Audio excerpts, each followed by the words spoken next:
Koe lotu whakaaho ki a whakaloto lahi mo whakatoa melie me wholofola. Ka veinga o ku lahi mo whakaofo. Potu wholofola whakahawa he tahani mā vestolu pia na anau hiva I he hiva a Mosese ko e tamayo eiki ai otua. Pia mo e hiva ai lami mo nau pehe. O ku lahi mo whakaofo ho o ngā we ai awhiona ko e otua o niu o ku totonu mo mooni ho o ngahi alunga. A koe ko e tui o e ngahi kuonga. E meni. Ke taulotu. Tamaiki toko lahi whau o ku nau haofia. Taloni o e tolu tapu kua kofu hinehina. O nau hiva ki he lami na e pekia. Ko e whakawhita ia hoku lau maalie he aho whakakoloa ko eni. Whawhita I sisu e mau aho lelei ma aku kai o maa hoku ki I whamili. O ko wofo hake he aho ko e ni pia mo loto o ku honga ia I ho o wha sisu. Pea ko hono tāu pe ia e kumoui ke uhiva whakalanglangi I pe ho huawha. Pea mo tala ki mamani ai lahi mo whakaofo ho o ngahi ngāwe. Io, ko ene whakaofo eni ho o ngahi ngāwe. A ho o whoaki ho alo ke pekia he kolosi ke uhao me he eku ngahi angahala. O hao atu ki he mo ui ta engata. Lolotonga pe e mau whai angahala kua ofa mai koe sisu. Io, o ku lahi mau pe mo whakaofo ho o ngahi ngāwe. O ko lavenga monuai. Pea mo hoku ki whamiri I he aho kotoa pe. Ko e pole ia e ku mo ui sisu ke o ngawe aki hoku leo, hoku taleni ti, hoku taimi ke tala aki ki mamani ai lahi mo I whakaofo ai a Fiona.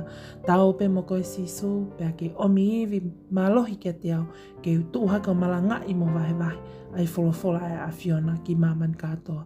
I ho hua whape sisu kalaisi, ko koe a hoku whakamo ui. E meni.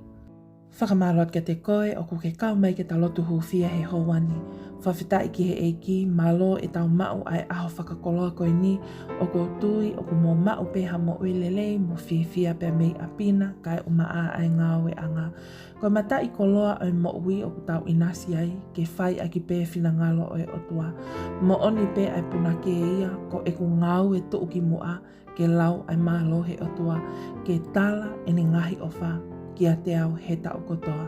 Tala mai he apostolo he ahoni na ane mamata he ngahi visone ki he langi, ki he kau angelo o kunau hiva ai ngahi taanga a Mosese, kai uma a ai ngahi taanga o e lami.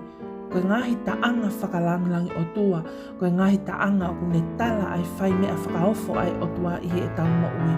Koe ngahi taanga o kune whakamatala ai whalalaanga mo e totonu o e ngahi alunga o Sihova Io.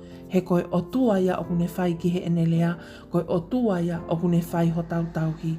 Pea koe matai koloa whungania maa ki tau tau kau ngā tau pe mo koe sisu, ke whakaao ngai e ki I taimi o kutoe I he e tau moui I mamani, ke talaki, ai langi mo I ngeia ho tau o tua. Koe haha ngawe aonga, koe haha wheilau lau, koe hanai e kākunga mo I ofa e kua lau, I kai ngata he hiva, fasi mo I leope, atu pē hoto kotoa, sino, loto, mo lau malie. E meni. Thank you to you all who have joined us. Subscribe to this channel. If you're new here, welcome. Don't forget to subscribe. That way you're kept up to date on daily prayers of hope and encouragement from the Bible.